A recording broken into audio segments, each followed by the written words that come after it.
This episode of the Slash Filmcast is brought to you by Casper, an obsessively engineered mattress at a shockingly fair price. Go to... Sorry. Let me do that whole thing again or just pick up? Go ahead. Just do the whole thing.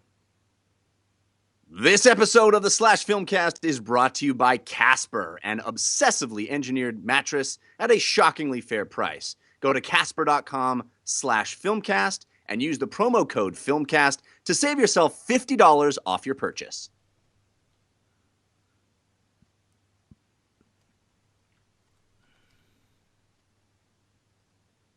Okay. Is the broadcast up and running? Yeah, it is. Okay.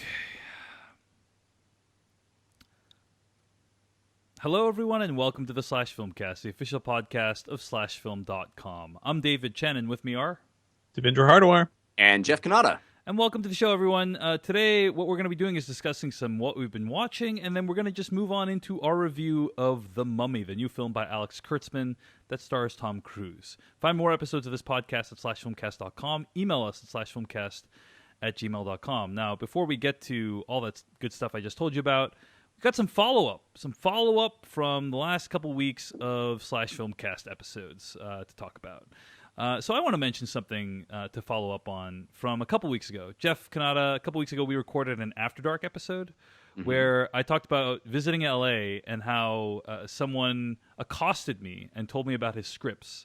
Right. And you and I ruthlessly made fun of that person on the podcast. I think we more ruthlessly made fun of LA in general. That was my thinking as well, but I got a bunch of comments, and when I say a bunch, I don't mean, 50. I mean, 5 or 6 people tweeted at me, emailed at me, and just said, hey, I thought that was pretty condescending and mean-spirited, the way you talked about that guy. And I just, I want to just clarify a little bit about that story, and then you're still welcome to think that it was condescending and mean-spirited, but I at least want to have a chance to defend myself, which is that I think a lot of people, when they heard that story, they thought, oh, hey, here's a guy who's just trying to make an in-person connection with David Chen. They're just reaching out and trying to oh, you like movies, I like movies too, let's hang out. And maybe it's always good when you start talking about yourself in the third person, but go ahead. Right. And maybe a lot of people just thought, oh, they envisioned themselves in that position and then heard me making fun of that person and thought I was being pretty mean. And from my perspective, that was not at all how it played out. I mean, I've met many people who've listened to the podcast or who like movies in general in real life, and I have great conversations with them, even if they're random conversations. This was not like that. This was have you ever been on a date where the date will not let you get a word in edgewise, right? They don't ask you a single question about yourself. They're just talking the entire time about them. That is an excruciating experience if you've ever done that before. This was like that, except I didn't get to choose whether I was on the date. It was I was just trying to sit down and have my breakfast. Go ahead. I like how in defense of your being mean to this guy, you're doubling down on being mean to this guy. Heck yes. I mean, I'm just saying, in my opinion, when someone's told me that story of, oh, the person didn't ask me a single question about myself and they just kept talking for 10, 15 minutes, I think that's incredibly inconsiderate. And I think that is the person who has done something wrong. And this was like that, except I didn't even have a choice of whether I wanted to be in that situation. So in my opinion... this poor guy has been reading all of these self-help books and all of these, how to sell your script in LA books. And they're like, okay, you got to have your spiel and you got to practice your spiel because you're only going to get about 2 minutes with somebody. So you got to practice your spiel and make it so slick and fast. And he's like, oh, man, here's David Chen. I got my chance to do my spiel. And so he launches into his spiel. And Dave's like, why isn't he asking me about me? Well, Jeff, that's one way of looking at it. Anyway, I didn't feel like I did a very good job of explaining the dynamic. I've met people in real life, in the real world. We've struck up random conversations about movies. It's happened before. I'm totally open to that experience. This was just not that, in my opinion. So all that said, you're still welcome to think I'm being completely unreasonable and a dick, but just wanted to at least... Or even more so now. Perhaps even more so. That's right. All right, so that's one thing I wanted to follow up on. Another thing I wanted to follow up on, Wonder Woman. We reviewed Wonder Woman last week. And, Jeff, I got to say, I love our listeners. Devindra, I love our listeners. And here's... You mean all the ones who agree with you? No. Here's when they approach you in person. Yeah, except for when... this was not a listener, by the way. This is just a random dude at that cafe. But so here's why I love our listeners, and this has happened multiple times before, where Jeff or Devindra will have a dissenting opinion on a podcast, and almost every single time that happens, when everyone gangs up on one person from the podcast, we always get people coming out of the woodwork to defend that person, right? I mean, Jeff, you've experienced this. I guess I mentioned Jeff because I've seen it most acutely with Jeff. That people, Jeff says something completely unreasonable, and then people tweet at him like, "Hey, Jeff, I completely agree with you." No, we had all the Chappie fans come out for Devindra. Yeah, all the Chappie fans. Devindra, you got a bunch of Chappie love, right? I feel like it tends to happen for you guys a lot. I don't know what that is. I don't know. I don't know what that is.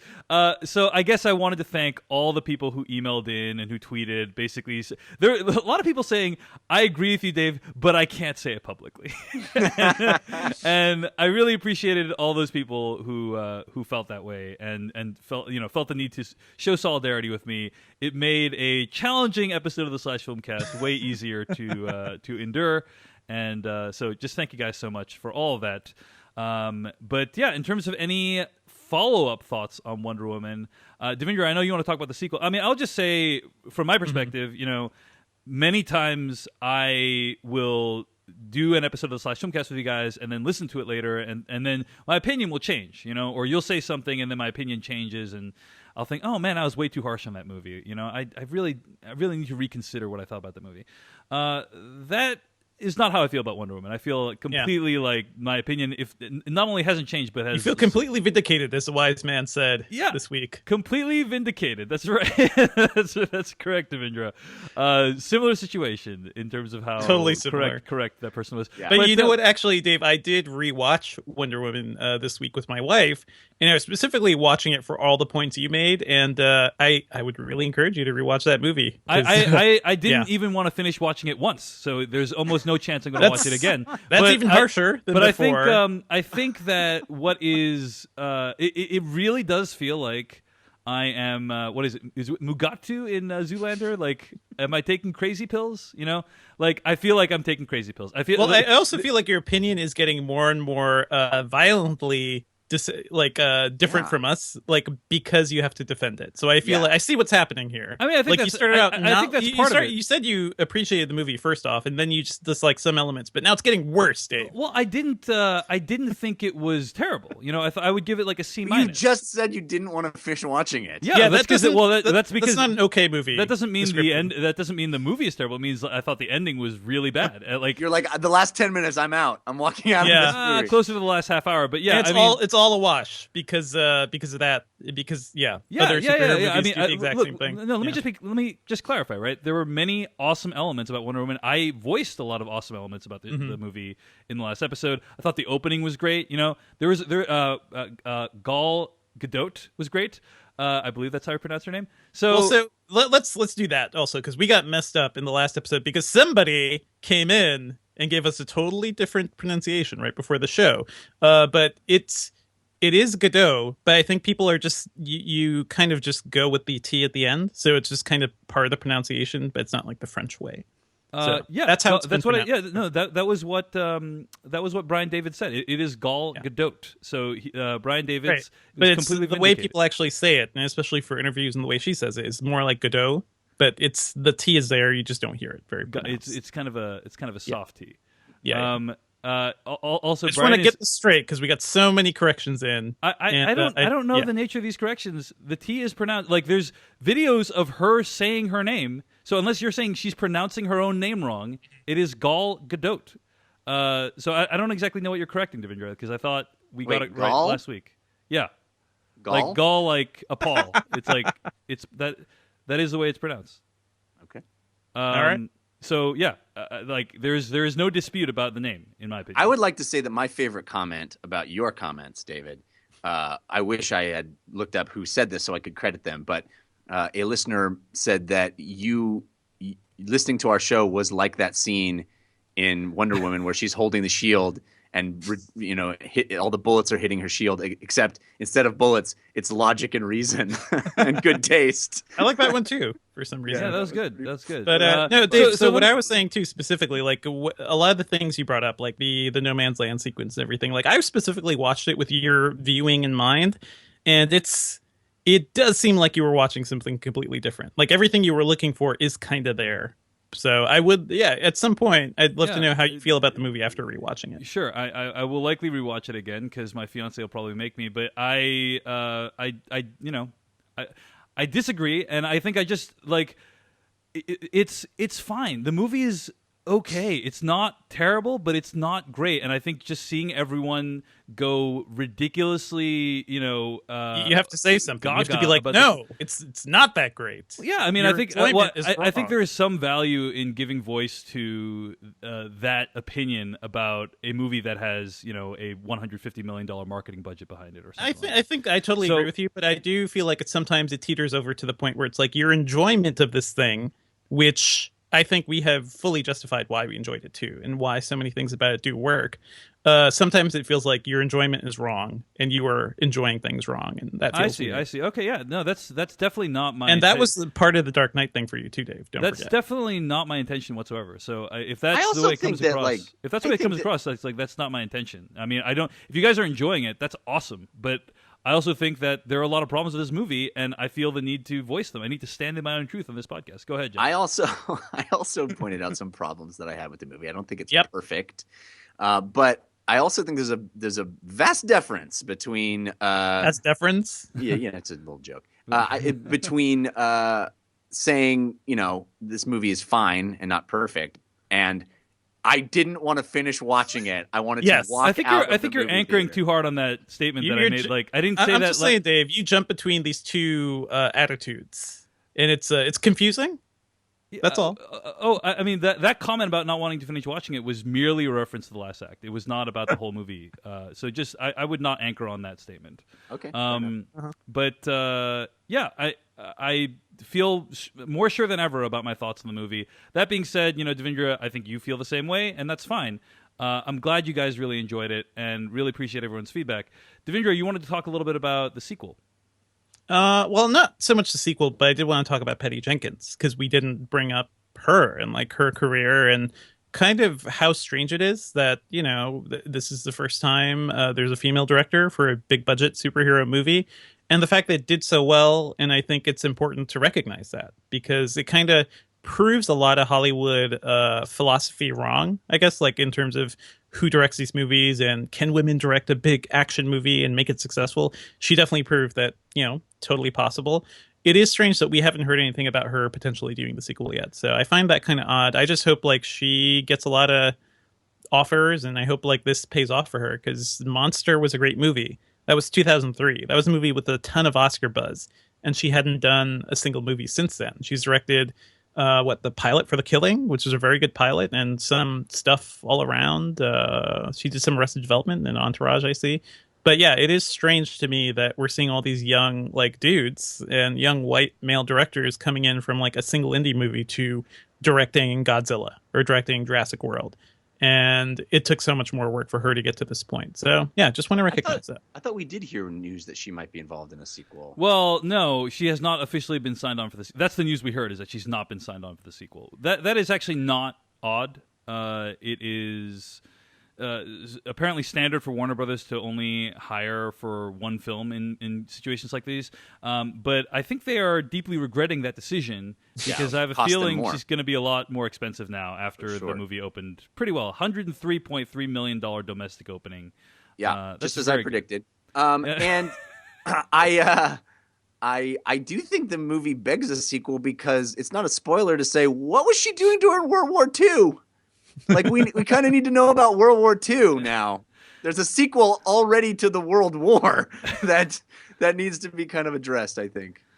I did want to mention, a lot of people gloss over the fact that a couple other female directors who have also directed massive movies, thinking specifically of Jennifer Lee, who directed Frozen, which made over $1 billion, and also Jennifer Yad Nelson, who directed the Kung Fu Panda movies, and those movies also made over $500 million. So, like Both animated movies. Or both all animated films, yeah, that's right. So, but just want to say, like, Both Patty Jeff. Jenkins is not necessarily the first female director to make a movie that has made that much money, but certainly the first live action, certainly the first. No, I didn't say that's not what I said. I said it was with this budget. Like I think she is the first female director to release a movie over $100 million.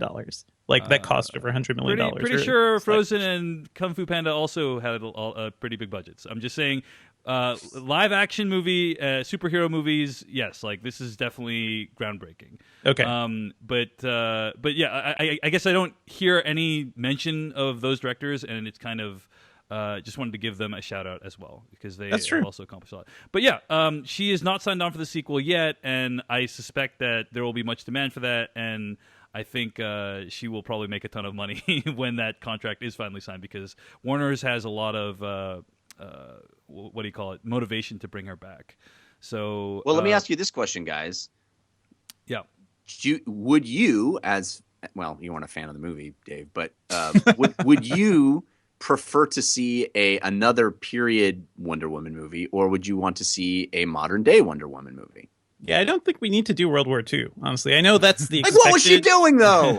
Just fighting, like was helping. Let's see that, then. I would rather, like, see more of the connected tissue of, like, how she exists today and what is she doing in Paris and all this. Like, I kind of want the modern-day stuff with maybe some flashbacks, but I don't...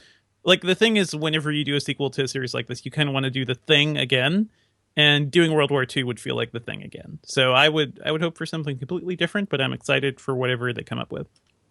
I'm also more interested in a modern day Wonder Woman, to be honest with you. I'm just being kind of tongue in cheek with the World War II thing, but I worry that would start being a servant of the universe master rather than Wonder Woman's story. I think one of the things that made this movie work so well is that it was allowed to be its own thing, right? And I would be worried that now it's trying to juggle all these other priorities and kind of muddy Wonder Woman's fun tale.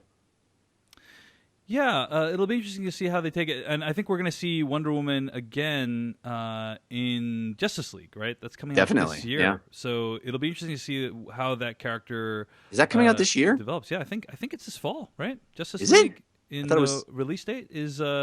November 17th of 2017. Oh my yeah. Lord. So people who are a big fan of Wonder Woman will get to see her again, kicking ass.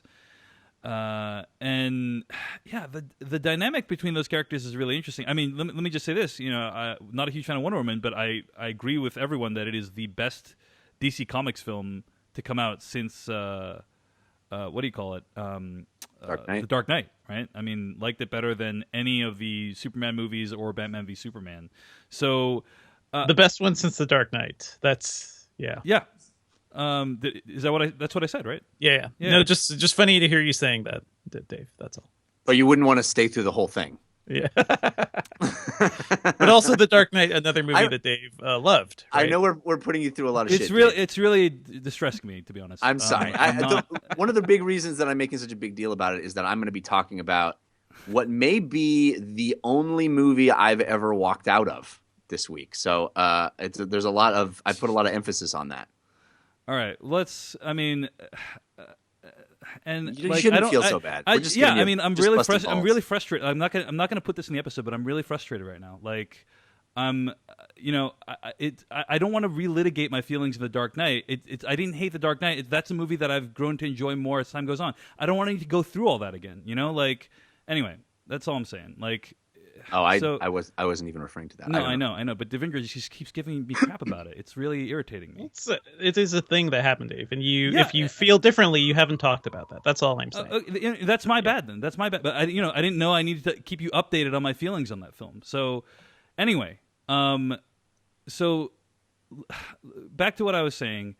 I think Wonder Woman is the best DC Comics film to come out since The Dark Knight, and I think that these movies were originally conceived with Batman v Superman as being, the kind of big stars, and Wonder Woman being kind of a side character. That's certainly how Batman v Superman played out.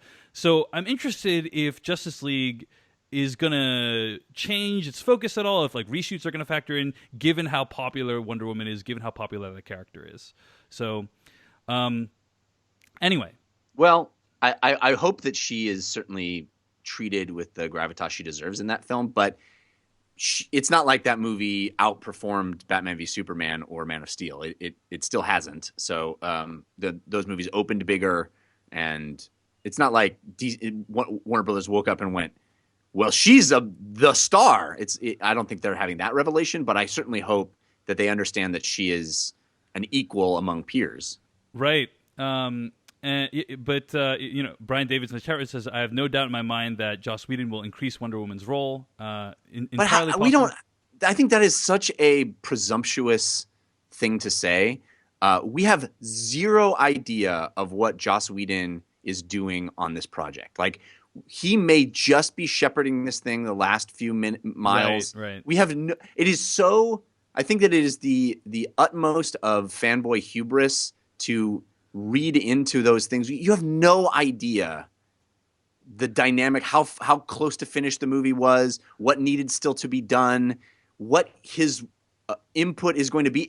I think it's super cool he's involved. I think it's a very sad situation for Zack Snyder and his family. It is a tragedy and it's horrible, but it is really cool that Joss Whedon is the guy they turn to and is willing to shepherd this thing the rest of the way. But we have zero idea what his impact on this movie is going to be. And I think to say otherwise, to be like, I'm certain that he'll make Wonder Woman a bigger part. You have no clue. You have no clue. So that's true. I think it's very possible. It's very possible Warner Brothers might lean on him to do that. You know, like, who knows? I agree. Right, but it's a big question mark as to how that's going to play out. I mean, you could still speculate a little without saying certainty, right? Because I also mentioned some of that last week, and it's just, you're just putting the pieces together. Because Joss Whedon, we know what he does as a writer and as a creator.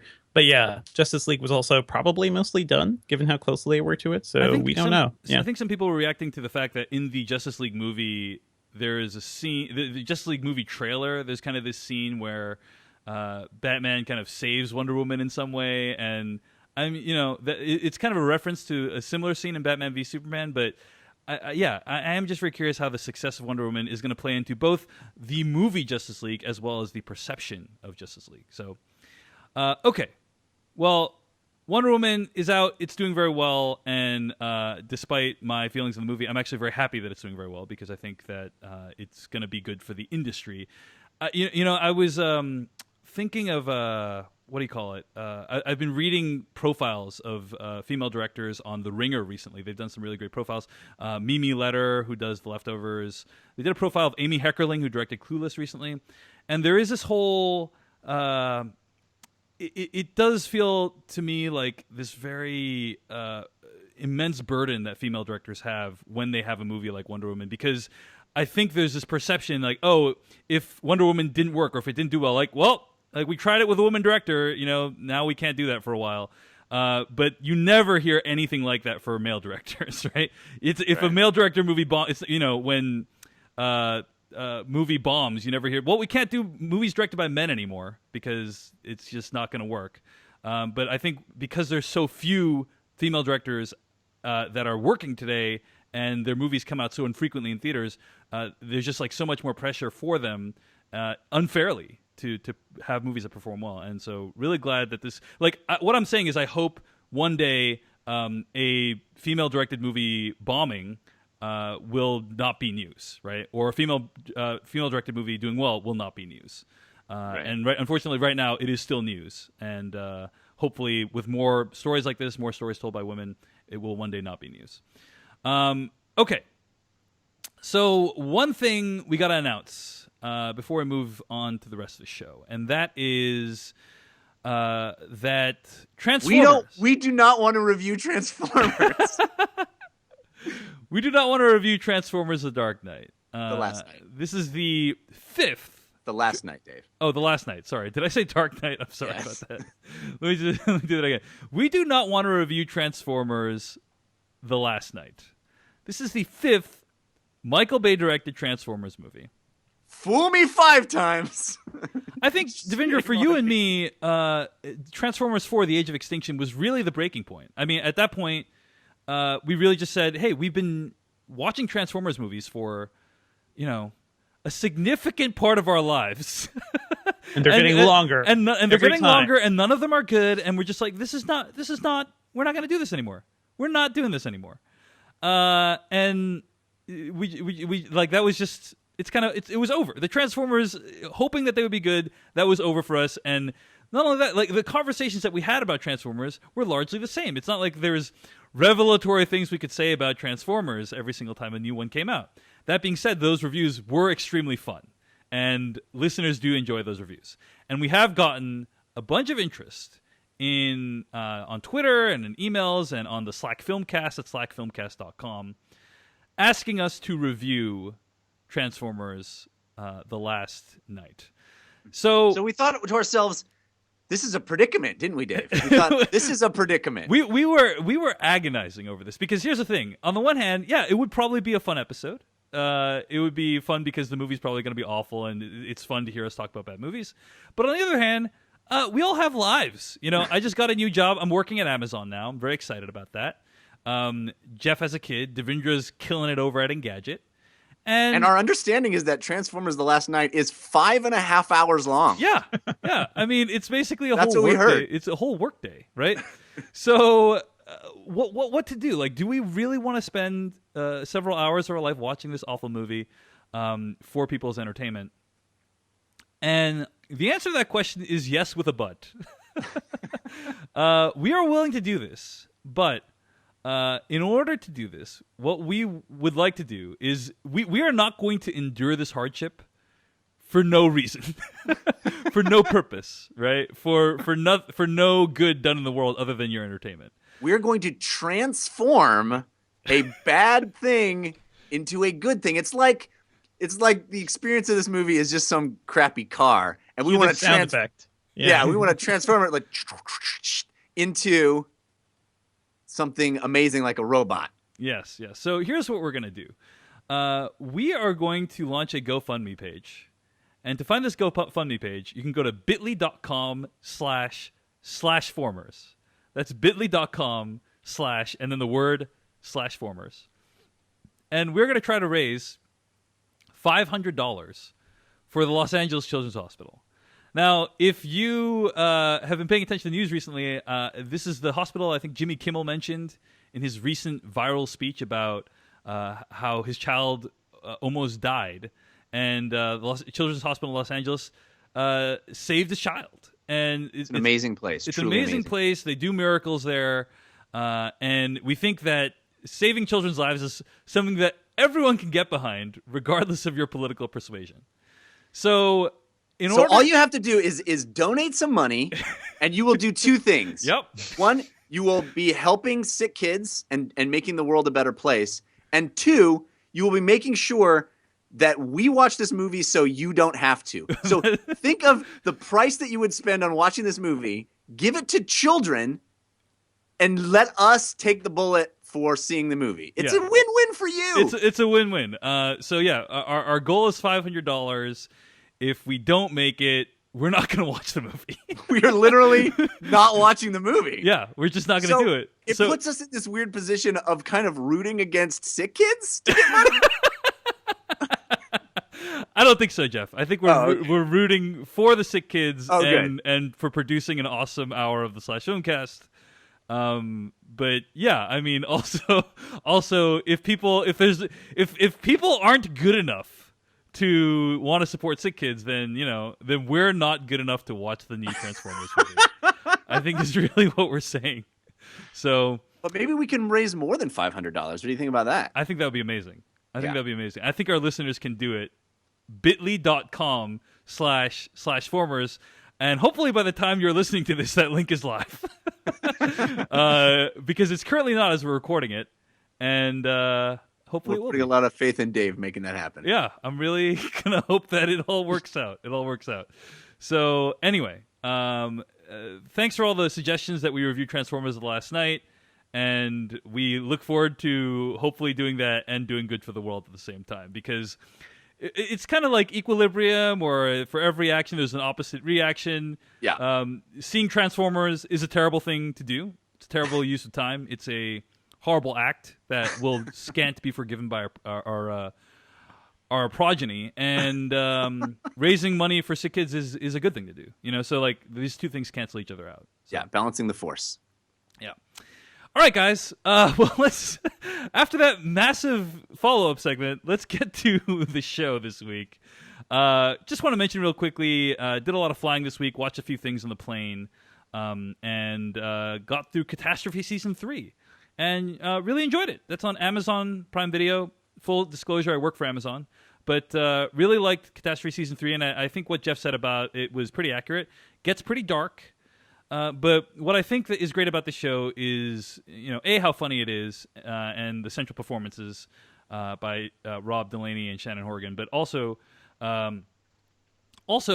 how Sharon Horgan, I should say, also how brave it is about tackling the subjects about parenthood and marriage that other shows either are afraid to or don't tackle as honestly or as explicitly. And I think this show does that in a very very effective way. So Catastrophe Season 3, it's on Amazon Prime Video. Really liked it. Devindra, you finished this season yet? I haven't finished it. I like it so far. It seems like a dangerous show to watch in the plane, though, Dave. So kudos to you. Oh, yeah. Just in terms of people being next to you. Yeah. Yeah. It's like, what's going on here? I usually turn the subtitles on, too, so people could theoretically watch along. But, yeah, it's... It did get dicey there. Did get dicey there for a bit. So anyway, that's what I've been watching. Catastrophe Season 3. Devindra, what have you been watching? A couple of things. I've been catching up on Riverdale, which is the Archie show on the CW.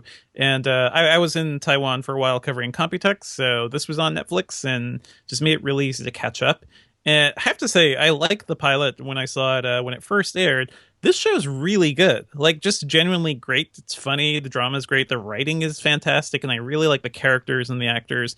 This show basically is better than it has any right to be. And at times it evokes things like Friday Night Lights. I think you'd really enjoy this show, Jeff. There's just so much going on here. I have no real attachment to the Archie mythology at all. But it works. Like, they do really good things with these characters, and even if you don't read Archie or know much about it, you kind of know some of them. You know some of the characters. You know Archie and Veronica and Betty, and even Josie and the Pussycat. So they're all here, and they're all doing really cool things. So definitely think it's worth checking out. And now that the first season's on Netflix, it's pretty easy. You're not the only person that's recommended that show to me. I think you dig it. Yeah. Yeah, might have to check it out. All right, so that's Riverdale. It's on CW. It just wrapped up its first season. What else have you been watching, Devindra? I also finally saw Personal Shopper, which is Olivier Assayas's film starring Kristen Stewart, where she stars as a personal shopper in Paris. This movie is what is a personal shopper, pray tell? Just basically very rich people who want nice things but don't have time to go out and do the shopping. They have somebody who knows their tastes and will just go out and do the legwork. Because often these aren't things you could get like in a store, right? You have to go to a designer and do all this stuff and get all your measurements in. So this is the person that handles that. So basically, yeah, somebody who handles the clothes shopping for very, very rich and famous people. It has always felt to me like a good, like I've always wanted to be in the rich people industry in some way, right? Because there's so much money there, and it just like because they're so lazy. Right. Well, I don't know that they're so lazy, but so it's just busy. Yeah, they're so busy, and they pay lots of money to have things done exactly how they want. But if you're just if you could just carve out a small part of that for yourself by doing something like shopping, you could probably do pretty well for yourself. Yeah. My wife has a friend who is a flight attendant for a very, very, very wealthy family who has a private jet. And that is her full-time job. Wow. She goes on maybe one flight a month and is paid a full, very good salary. Sometimes she'll just have to fly to London for a couple of nights and be the flight attendant. But the rest of the time, she's just waiting around to see if they need to fly somewhere. And that's all she does. And she has a full-time job. Yeah. That is full salary. I'm physically angry right now. I don't know why. All right, Devindra. So, how was the movie by Olivier? The movie is very good. Yeah. I really like the way Olivier Assayas uses Kristen Stewart. She was in his last movie too, The Clouds of Sils Maria, and it's just a great combination because Kristen Stewart is a great actress. Like she, in the right material with the right script and the right director, I think she can do some great performances. And this movie is also kind of strange because it's sort of a ghost story too. So I didn't quite know the full extent of it going into it. The title almost seems a little misleading for what this movie ends up being, but she is a personal shopper. She's also sort of a medium and somebody who's trying to get in touch with her dead brother. And somehow those two plot lines collide. I just thought the movie was fascinating. Great focus on Kristen Stewart. And this movie has some of the most effective text messaging conversations I've seen in film, because so much of it is... That's what I look for in a good movie. It's good text there you go. Conversations. That's the style we're going for here. But it's also, so much of our lives are determined by like these, little messages and conversations we're having on our phones. And I think it kind of reflects that in an interesting way. So yeah, just want to say Olivier Assayas, one of my favorite directors working right now. He's done a bunch of stuff. He did Summer Hours a couple of years ago, the Carlos miniseries, which is fantastic. And this is just yet another great film from him, and really hard to classify too, because it's sort of a weird ghost story and also a personal drama about grief, but worth checking out for sure. That's Personal Shopper. It's available. Where did you get it, Devindra? How'd you watch that movie? Honestly, I saw it on the plane, but it is also on iTunes right now. Cool. All right, Jeff Canado, what have you been watching this week? Well, I started the new season of House of Cards. I know you guys are not big fans of that show, but my wife and I have been huge fans of House of Cards, and we've absolutely loved all of the seasons, and we're hotly anticipating this one. 3 episodes in, and it's a slog because of reality. And this is not a referendum on reality, but it is a completely different world now watching that show, and I kind of suspected it might be, but I didn't know to what extent it would make the show less watchable. I still think it's beautifully shot. I still love the performances, particularly by Robin Wright. But my goodness, it is so difficult to watch just the premise of the show in light of the world today. I'll give you an example. One of the big plot lines of the first few episodes is that Frank Underwood is leveraging fear and terrorism to sort of push his agenda through. And one of the things he's doing is calling for a travel ban. And it's like, well, you just write an executive order, dude, because that's what happened in real life. And it is, you're watching a brilliant Machiavellian tactician who is, has nefarious purposes, but is strategic and feels like, he has to pull all these brilliant strings in order to make things happen. And you go, no, just be a bumbling idiot and knock things over, and you can accomplish the same stupid things. So it's less fun to watch this show. It is just palpably less fun for me to watch House of Cards. So I don't know how long it's going to take for us to finish it. My wife is like, I don't know if I can watch this. Which is really sad because reality ruined a really good show for me. Well, sorry to hear about that, Jeff. But yeah, I think reality has bigger problems these days than the quality of House of Cards for you. This is the biggest problem. Actually, now that you say it that way, you're right. But all right, well, that's House of Cards. The new season is on Netflix. Also, Orange is the New Black, new season on Netflix. You guys have a chance to check that out yet? Sounds like a Devindra. I have not caught up. I have not yet. I have not caught up with actually season 3 or 4 yet, so I'm way behind. But I heard they try something very different with this season of Orange is the New Black, so curious to see what the reaction to that is like. Anyway, that's House of Cards on Netflix. That's what we've been watching this week. We got to move on. Before we move on, though, that's cute for me. Yeah. Before we move on, Dave, speaking of reality making it hard to sleep. Woo! Smooth. Hey, I need to tell you about a way to get good sleep and a way to save money. Chances are you are sleeping on a mattress that has far outlived its intended purpose. I can tell you from my experience, I had the same mattress when I moved out of my parents' house in high school to go to college. I had that mattress all the way through college, post-college, and into adult life. And all of a sudden, I had weird aches and pains in my back and neck. And I was like, oh, I don't know what's going on with me. I guess I'm just getting old. That's a really great Jeff impression, by the way. Yeah, thanks. I work on it a lot. I'm around him all the time. And what I realized was all I had to do was swap out my mattress. Sleep, I think we undervalue, particularly in the United States. Undervalue sleep.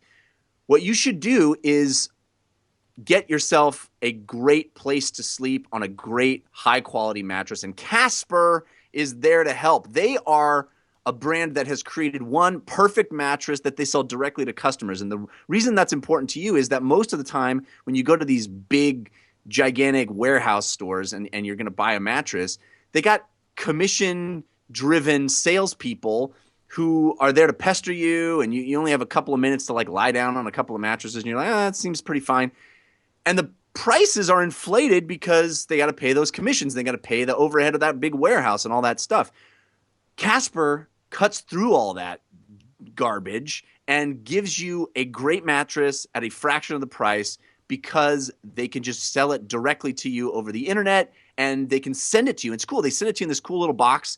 And when you get it, when I got mine, it comes with this cool little tool that you slice it open, it unfurls in your house, it inflates by itself, and it's not inflating. It's not an air mattress. It actually is memory foam and it's really high quality materials, but it constructs itself in front of you, and then you have it there, and you can sleep on it for up to 100 nights before you have to decide whether or not you really want to keep it. They are so confident that you're going to love the way this mattress feels that they will let you try it out in your own home for 100 nights. And should you decide you don't want it, they'll come and pick it up and take it away and give you your money back. That's pretty cool.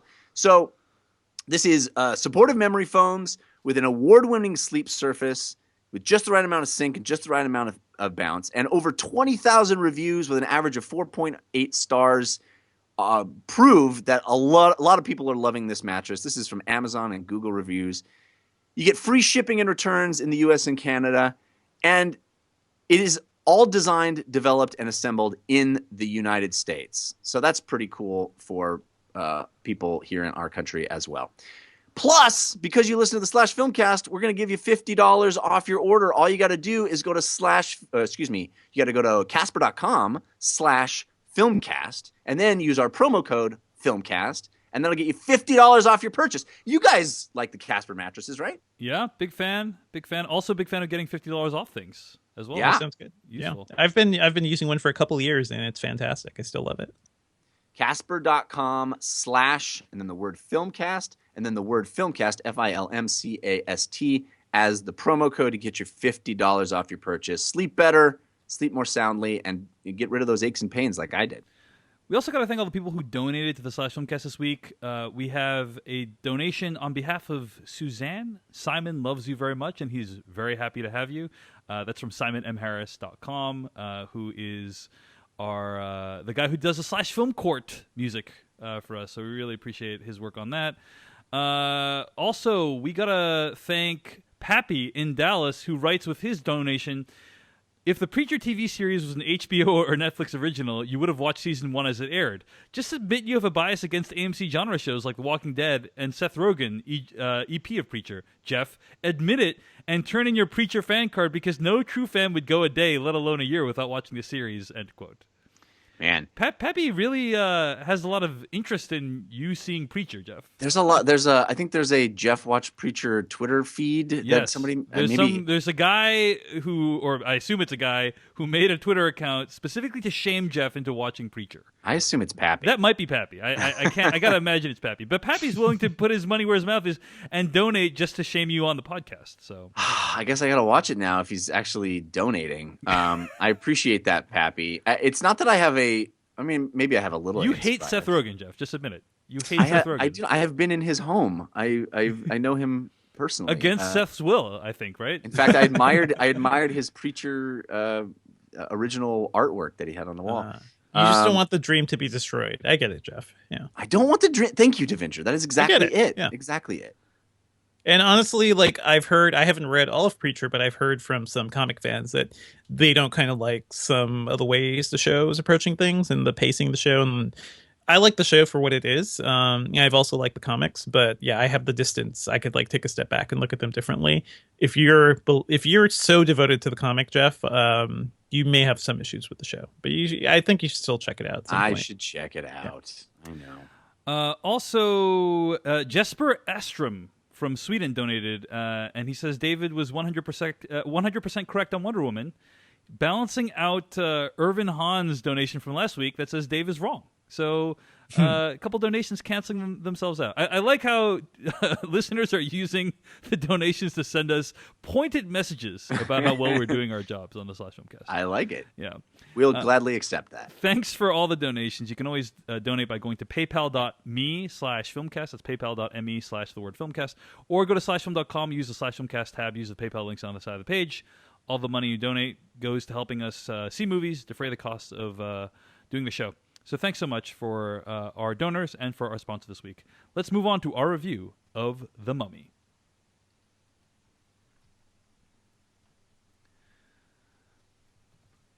All right. That was from the latest trailer.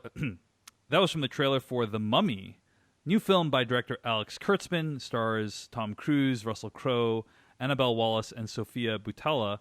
I'm going to read the plot summary from IMDb. An ancient princess is awakened from her crypt beneath the desert, bringing with her malevolence grown over millennia and terrors that defy human comprehension.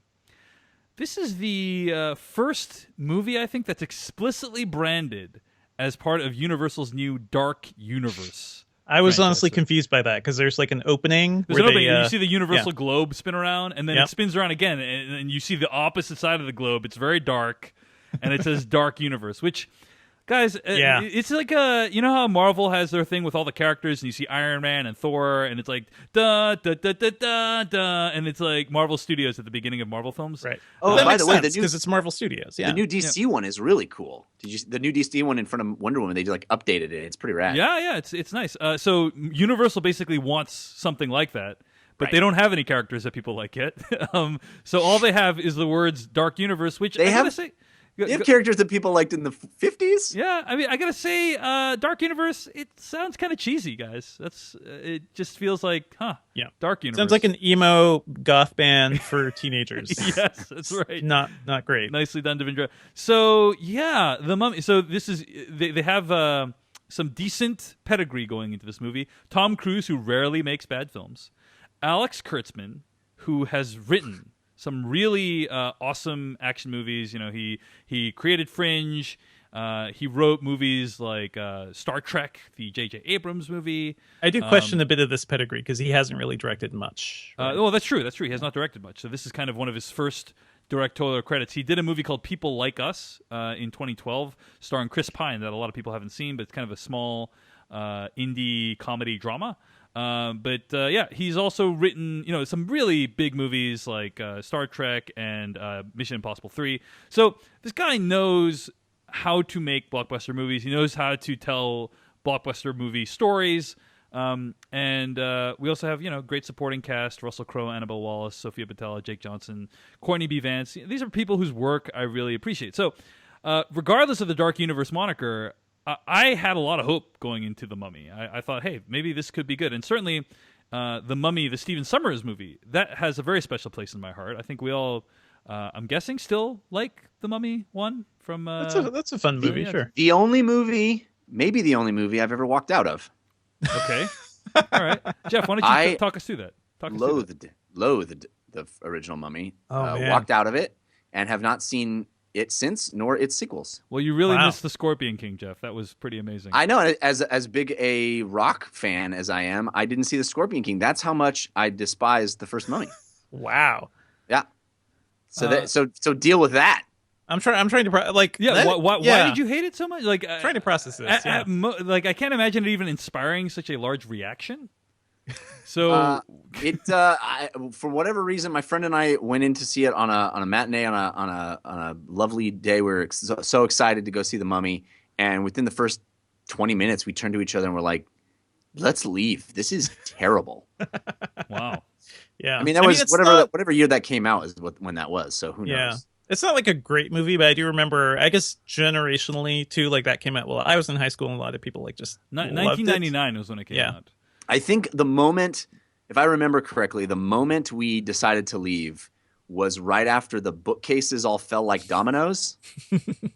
Remember that with Rachel Weisz and the bookcases all falling like dominoes? And I was like, we need to leave. This is I'm not going to watch this anymore.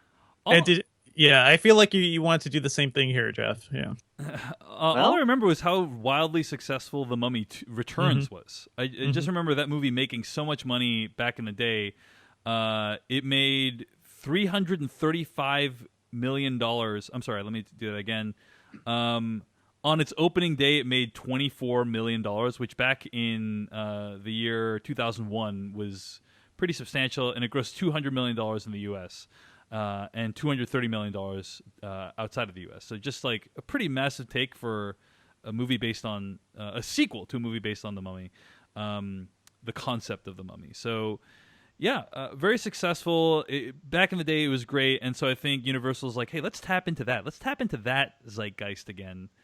Devendra Hardawar. Well, I think it was more about them trying to establish this dark universe with all of their monster. I mean, he didn't kind of even describe what dark universe is, but it's going to be Frankenstein and Dracula and the Mummy and Creature from the Black Lagoon and Dr. Jekyll and Mr. Hyde and all of the. I think Dracula Untold was supposed to be part of the dark universe. That was the first step, and that failed. That didn't do very well, and also they did not brand it Dark Universe either. Right? They've already announced all the casting for all those people, right? Isn't Dracula going to be what's his name from the? Oh man, brain's not working. From No Country for Old Men and was just in the Pirates movie. Yeah. What's his name? Javier Bardem. Javier Bardem, yes. I think he's playing Dracula, and they've. I think Bride of Frankenstein is the next Dark Universe movie they're making, and it's all a whole thing. It's a whole thing. They're all in on this. Yeah. There was like this. I think it was Hollywood Reporter. I don't remember where it was, but there was an image of all the people looking great. But you got people like Tom Cruise and Javier Bardem and Johnny Depp. Javier Bardem is playing Frankenstein, by the way, which makes more sense given. Oh, sorry. Yes, Johnny Depp is playing the Invisible Man, I believe. Yeah. So all these people who are theoretically big stars involving themselves in this dark universe, but yeah, I mean, so anyway, in my opinion, guys, Universal got greedy. You know, they already had their Fast and Furious universe of films, and they already had their big cash cow, and they're like, we want to do what Marvel's doing, we want to do what DC's doing, what Warner Brothers is doing. So let's get in on that. So Devendra Hardawar, this being probably the first proper entry into the Dark Universe, how did you think this fared? I will say I didn't have much hope going into this movie, just based on what we've seen and what we've heard. And honestly, my reaction to all this Dark Universe stuff is that it is just highly presumptuous, right? And I feel like you're naming this thing, you're casting huge, like big actors. These aren't like small, these are like, people everybody knows. And it feels like they're just trying to force this idea down our throats. And then I saw this movie, and I definitely hate the concept even further, right? I hate this movie. There's nothing in this movie that works. And it's shocking. Like, it's shocking how bad this is. This is a movie that feels like, I don't know. It's definitely one of the worst things we've seen from Tom Cruise. He plays a Tom Cruise-y guy, except with none of the like charisma and interaction with other characters that, we've grown to like from that, kind of cocky Tom Cruise action hero. It tries to be Indiana Jones, and I really hated it for that because fuck you. You don't deserve this. And certainly it doesn't. And the movie tries to be both horror and action and fantasy and all these things. It's a mess. Like, I didn't care about any of these characters. I don't know why most of the things in this movie happened. The best thing about this movie is that it's giving Sofia Boutella another gig, and I love her and everything she's been doing recently, especially like Atomic Blonde. Like, I love that her career is taking off. But yeah, this movie fails on every level. The action is incomprehensible, and totally like there's no tension there. There's nothing actually scary about the horror elements, and yeah, it's just a huge mess. And I think I also hated it for wasting Jake Johnson, who's an actor I really like. I've loved him since New Girl. He's been in a couple things. He was also in Jurassic World and wasted there, but here he's actually playing a more significant character. And all they do is make him the whiny guy. So yeah, this movie fails on every level to me. Jeff Kanata, what did you think of The Mummy? Here we go, guys. I want to be clear. Don't do this, Jeff. I want to be clear. This movie has big flaws. I liked it a lot. I really did. God. I had so much fun with this movie. Can I hang up Jeff from the Skype conversation remotely? I know I have already invalidated my opinion by saying how much I hated the original Mummy and that I walked out of it. But you hated the original, yeah, a widely beloved blockbuster movie, and you like this one. I did. I had fun with this movie. I really did. Now, let me try to explain why. Okay. First of all, I'm in the bag for Tom Cruise. I am a Tom Cruise apologist. Yes, his personal life is bizarre, and I'm not going to argue otherwise.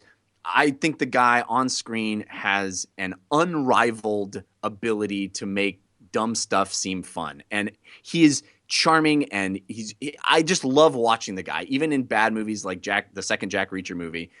You know, there's a watchability that he captures that is extremely rare. He is a movie star. Like, I just think he's great. And the first 45 minutes of this movie is Tom Cruise as Nathan Drake in the Uncharted franchise. I thought you would hate that, by the way, Jeff, but okay.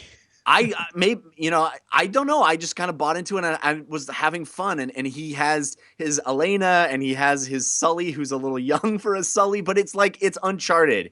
And I was having fun with it. He's, a little bit different than a typical Tom Cruise because he's a little bumbling, and he's a little inept, and he's a little greedy and self-serving. And I thought it was kind of fun seeing him play a little against type in the sense that he's not, perfect Tom Cruise as he is in most movies.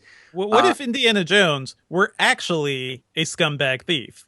I mean, that's Nathan Drake, right? It's Nathan Drake from Uncharted. Yeah, it's like that's yeah.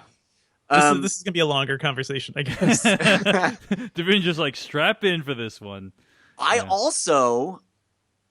know you guys are going to totally disagree, but I also kind of dig the whole League of Extraordinary Gentlemen thing they're pulling with this dark universe. I agree with you that the horror isn't horror-y. I don't think it's supposed to be. I think this is a superhero it's superhero-y. And so it sounds like you're reading it the same way, but that feels incredibly wrong. It feels like we are so desperate for superheroes. Like DC is desperate, and Warner Brothers is doing everything it can to kind of build up for Marvel. This feels even doubly forced because these aren't characters. I don't think you're wrong. I don't think you're wrong in how desperate it is. I guess I just didn't hold that against it nearly as much because I thought when Alan Moore did it, it was brilliant. It's like, oh, let's take all these public domain characters and turn them into superheroes. Like, let's reimagine. Right, I thought it was a fun twist. And the League of Extraordinary Gentlemen film is terrible. But I thought, here's a way to kind of do League of Extraordinary Gentlemen right. Like, this is an interesting twist on the mythologies of all these classic horror characters. Like, I was kind of in for it. I liked the weird bat cave that they came up with, and there's a lot of fun twists on or shoehorning superhero stuff into those mythologies that I had a good time with. And I don't agree that the action is bad. There's a plane crash sequence that is absolutely thrilling and breathless and amazingly realized, and fight scenes that I thought were fun, and I had a good time with this movie. I know there are big flaws, as you said.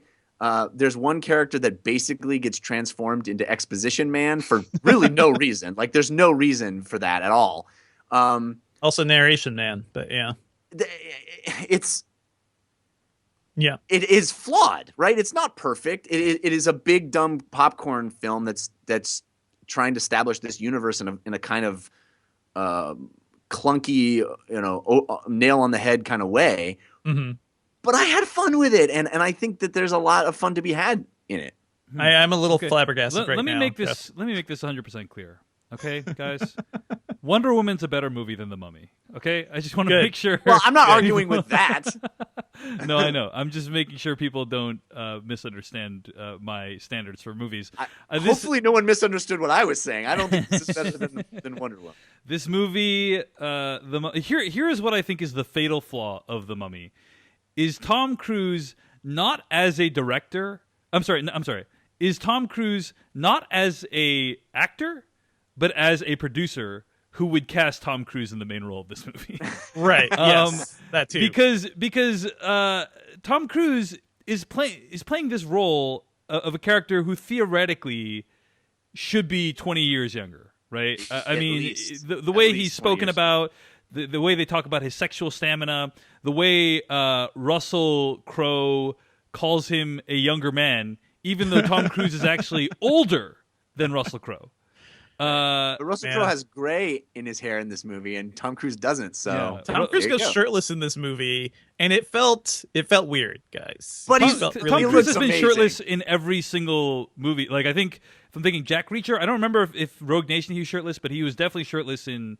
Yeah, I think the first Jack Reacher. But Ghost here, Protocol. He's shirtless in almost every movie. It's definitely flexed a little more, I think. And I think, I don't know, it feels a little more flexed and a little more staged than it was in some of the other stuff. Oh, everything in this movie feels more staged in terms of just it feels very contrived. I think the problem, I saw this series of tweets the other day from, I want to say, let's see, let me look this person up. Alicia. I saw the series of tweets the other day from Alicia Grauso, who's talking about how what people like DC and Universal fail to understand is the reason Marvel is so successful is not because characters are related to each other in movies that span many years. It's because we care about the characters, right? Not just because, oh, hey, this referred to this other thing and this other thing that happened. Oh, I remember seeing that movie from this other thing. Like, that's just having the mechanics of a franchise is not enough to guarantee people's interest. You need to have actual interest in this movie, in the characters. And movies like The Mummy don't do a good enough job of developing the characters. Specifically, in this case, Tom Cruise's character, the main character of the movie, Nick Morton. I mean, he has this love story with Annabelle Wallace's character that I think, it doesn't really materialize appreciably. There is this whole redemption arc that he's going on that I don't think really lands at all. Yeah. They do not spend enough time developing this character and getting you to care about him. And instead, he just wanders through a lot of these fairly decent set pieces. But on a character level, this movie just completely fails, and I think that's its biggest flaw. That plus there's just a number of incredibly baffling decisions. I think Russell Crowe specifically is just I don't know that I think he does a bad job, but I think that character is a disaster in this movie. It's a mess. Yeah. It's a mess. And that's honestly what the whole movie feels like to me. Like, the script feels like a mess. Jeff, if you enjoyed it, that's good on you. I'm just like tough. It's tough for me to comprehend because I spent my entire time watching this movie just like my fingers were grasping the seat. Just like I needed to. Because you were on the edge of your seat, right, Devendra? Yeah. No, because I hated everything that was happening. Like, the action is not even thrilling. Like, at some point, we're like thrown one of the early sequences. They're going through like a town. Explosions start happening. There's no we have no sense of where they are and how they're maneuvering through things. It's like, oh, look, another set. It's going to start exploding now, so I'm going to run this way. And then later on in the movie, it's Tom Cruise running away from the wind again. Even though I don't even know how that makes sense for it. Like, yeah. I'm just a little baffled because this is a movie that feels completely joyless to me. And even the little bits of fun they have just feel like, hey, you remember Tom Cruise, right? Well, don't you like Tom Cruise in adventure movies? Don't you like Indiana Jones? This movie, like, his character feels like... Answer yes to all those questions. Yeah, except, like, yeah, they're giving... it's pre-programmed to, like, yeah. I feel like it's programmed in a way to pretend like it's satisfying everything it's trying to give you. But his character is Indiana Jones by way of Nathan Drake, by way of like distilled through countless other attempts at like doing that type of thing. They even did like a little callback to Indiana Jones, right? The first time his lady friend meets him, she punches him, and I honestly I hated that because like you didn't earn this. You can't just pretend to be Indiana Jones and make me care about you. And then we'll talk about some more stuff in spoilers. But like it's just forcing itself to be entertaining. Like that whole airplane sequence, that's a fine bit of CG. Sure, there's some nice work there too, some like anti-grav looking stuff.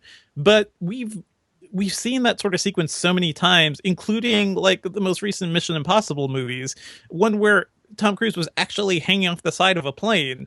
It feels hard to be impressed with some of this stuff when we've seen all of it done so much better elsewhere. To be fair, really they actually did the anti-grav like for real, Yeah, you can tell. I heard. You can tell it's real. They did parabolic dives with the plane, and you can tell it's an extraordinary sequence when they're tumbling around and he's trying to help her and she's trying to help him. It's extraordinary. It is. I was completely thrilled. And then we're not in spoilers, but the conclusion of that sequence took me completely by surprise and was awesome. I thought. I don't know. It's a decent 5 minutes in a 100-minute movie that doesn't have that many other impressive sequences. I think it's more like the fact that it just okay. I did hear that they actually did it in the parabolic planes, but it's more the way it's shot. It's more the way it's presented. There's just like no skill there. There's no eye to it. It doesn't feel thrilling other than the fact that we're seeing them tumble around in anti-gravity. And I think that's the bigger thing. Like there's no care paid attention to pretty much any of the visuals in this movie too. So that's, it's trying to throw a lot of us. It's trying to throw a lot at us, and I don't know if it quite deserves it. I actually think it does look really good as a movie. It's amazing. Some of the CG is pretty rough, but overall, I liked how a lot of the shots are composed. He and she, there in the right quadrant of the frame, and the world tumbling around in the left quadrant of the frame as they're like pinned against the wall based on the G forces they're feeling. I thought all of that was visually really thrilling, and I could point to other moments in the movie that I think work visually. I just disagree with that. All right. Well, I think overall, Devindra and I really didn't like the movie. I didn't hate it. I didn't think it was. No, it was pretty bad. I mean, I'm trying to think. Guys, this movie is everything wrong with Hollywood. Yeah, it really come is. on. It really is. It really is. I mean, I guess I was surprised to see how much hate there was from critics about it.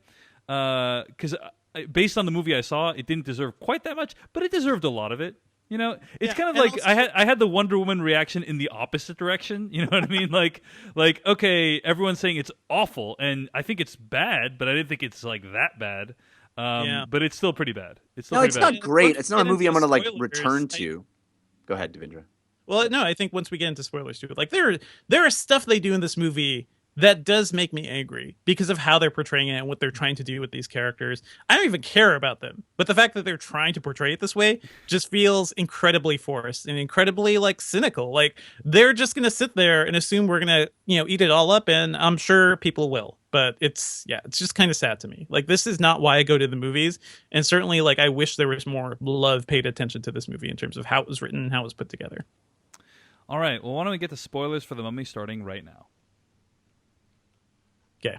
Are you kidding me? Tom Cruise is the Mummy? I mean, I think we all saw that coming, right? We could have seen that coming. It's just incredibly dumb the way they're portraying it because, it is very superhero-y.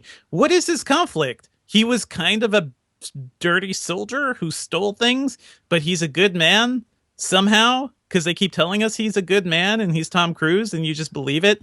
Like there's the arc is not there. It's a huge bummer that there's no. I will agree that I don't understand why he stabs himself at the end. I mean that's the thing. That is how badly this movie handles the MacGuffin. Is when he takes the blade and stabs himself, you don't even know if that's a good thing.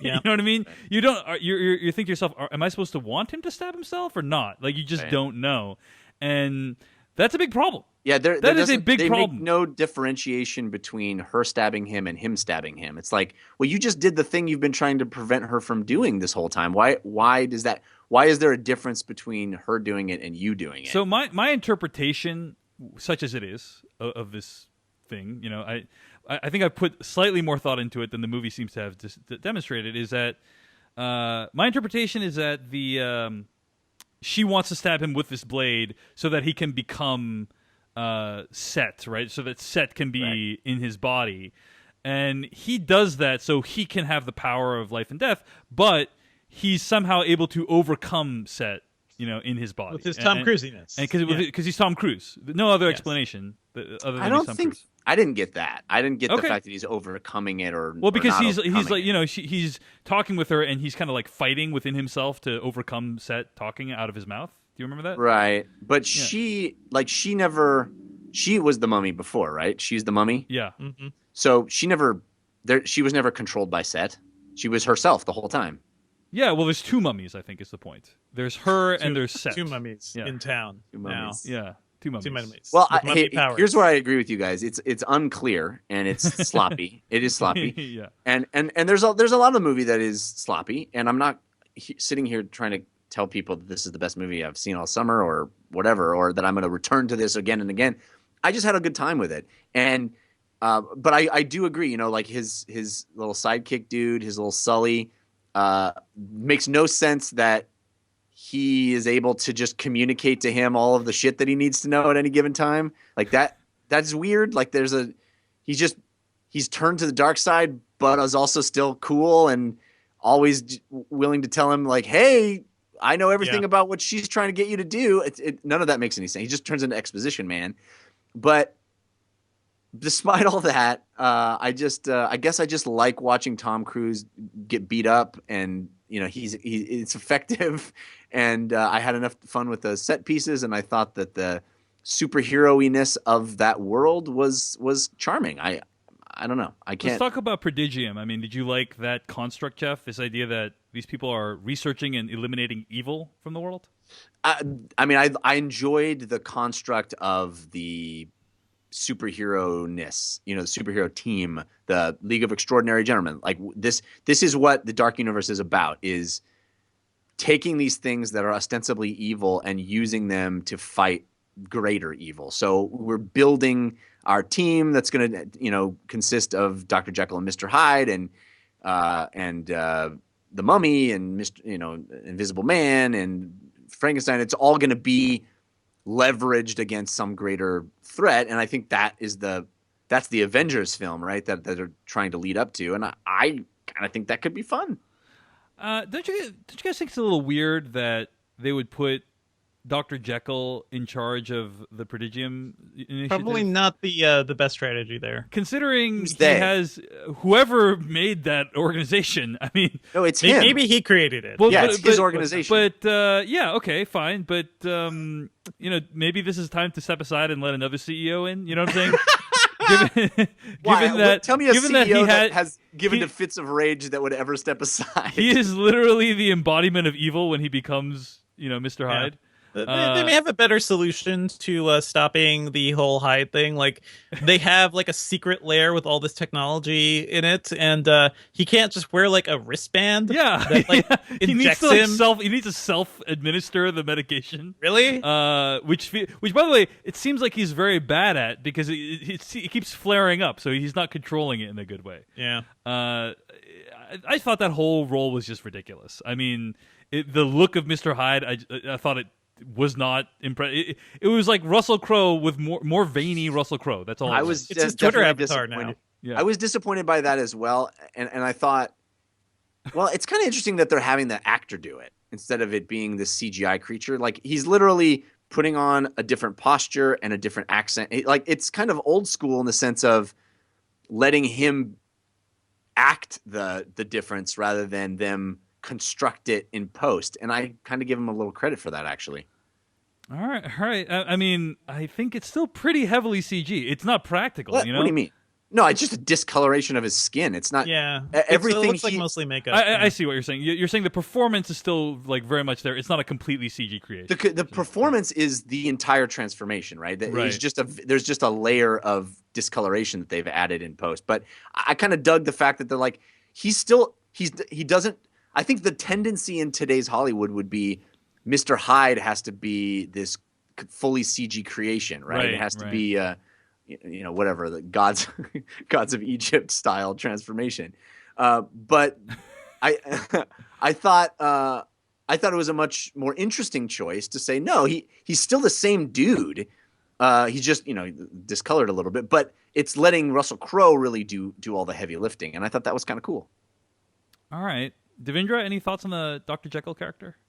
I mean, I saw somebody tweet that it was sort of like the South Park version of Russell Crowe, the fighting Russell Crowe. Yeah, and that's honestly what it reminded me of. Yeah, like that's right. Yeah, very pugnacious and belligerent. Cockneyed accent, yeah.